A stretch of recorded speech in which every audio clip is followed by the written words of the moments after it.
চৰাইদেউ জিলাৰ নামতোলাত এটি কৰম থিম গীত উন্মোচন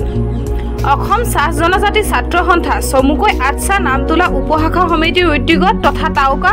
মঞ্জুশ্ৰী উপশাখা সমিতিৰ সহযোগত আগন্তুক 19 আৰু 20 তাৰিখে অনুষ্ঠিত হ'বলগীয়া কৰম সন্মিলনৰ বাবে ব্যাপক ৰূপত চাহ জনগোষ্ঠীৰ আদিবাসীসকলৰ মাজত তথা নামতোলাত হ'বলগীয়া কৰম সন্মিলনৰ বাবে সংগঠনটোৰ প্ৰচেষ্টাত এটি সুন্দৰ অনুষ্ঠানৰ প্ৰচাৰ আৰু অধিক ৰাইজৰ সঁহাৰি সহযোগিতা লাভ কৰিব পাৰি সেয়ে জনপ্ৰিয় কণ্ঠশিল্পী অমিত তাঁতীয়ে কণ্ঠদান কৰা এটি গীতৰ উন্মোচন কৰে সংগঠনৰ বিষয়ববীয়াৰ লগতে উদযাপন সমিতিৰ বিষয়ববীয়াসকলে সোণাৰীৰ পৰা অনিল সোণা ৰিপৰ্ট এনি ভইচ হয় আমাৰ যোৱাবাৰ যোনটো আমাৰ ডেট ফিক্স হৈছিলে 12-13 ছেপ্টেম্বৰ তাৰিখে আমি বিশেষ কাৰণবশতঃ আমি ডেটটো পিছুৱাই এতিয়া 19-20 তাৰিখে কৰম সন্মিলনখনি উদযাপন কৰিব লৈছোঁ আৰু ইয়াক বিশেষকৈ মুকলি সভাত মুখ্য অতিথি হিচাপে উপস্থিত থাকিব আমাৰ অসমৰ চাহ জনগোষ্ঠীৰ সকলোৰে প্ৰিয় নেতা ধীৰাজ গোলা ডাঙৰীয়া আৰু লগতে আমাৰ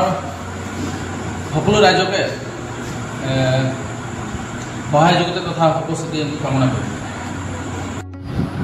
যিটো গীত উন্মোচন কৰা হৈছে তাৰ ওপৰত কি ক'ব খুব সুন্দৰ গীত অসম চাহ জনজাতি ছাত্ৰ সন্থা আটছা নামতোলা তাউকা মঞ্জুশ্ৰী উপশাখাৰ উদ্যোগত তথা মঞ্জুশ্ৰী তাউকা নামতোলাসমূহ যিসকল সমাজকৰ্মী আছে প্ৰাক্তন আটছা কৰ্মী বা সকলো ৰাইজে মিলি যি যেনেদৰে প্ৰচেষ্টাৰে মঞ্চবাতি কৰ্ম সন্মিলনী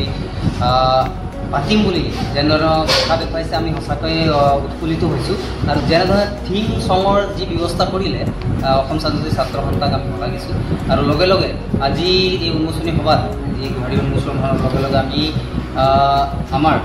অমৃত তাঁতীৰ কণ্ঠত যি থিম ছং নামতোলাৰ কৰম সন্মিলন থিম ছং আমি সঁচাকৈ কৰম সন্মিলন দিনাখন ৰাইজে এই থিম ছংটো শুনি ভাল পাব আৰু এই গৰমৰ দিনাখন গৰমৰ মাদলৰ তালে তালে আৰু গীতৰ লহৰে যাতে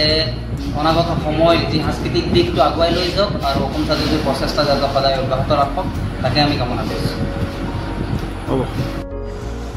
আমি অসম চাহ জনজাতি ছাত্ৰ সন্থা নামতোলা মঞ্জুশ্ৰী তাউকা উপশাখাই আমাৰ উদ্যোগত তথা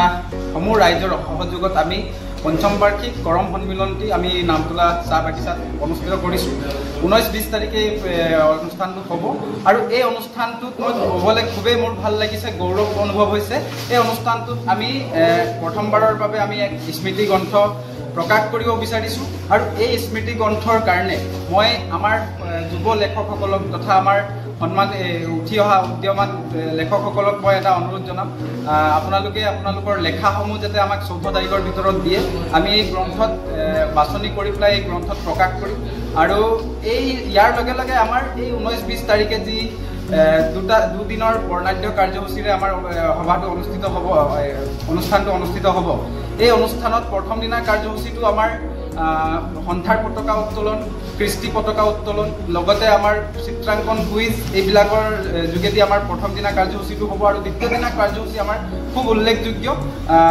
আমাৰ যি বৃক্ষৰোপণ কাৰ্যসূচী আছে তাৰ লগতে আমাৰ বিভিন্ন কাৰ্যসূচী আছে সাংস্কৃতিক শোভাযাত্ৰা আছে তাৰ লগে লগে আমাৰ মুকলি সভা হ'ব আৰু ইয়াৰ লগে লগে আমাৰ আৰু এটা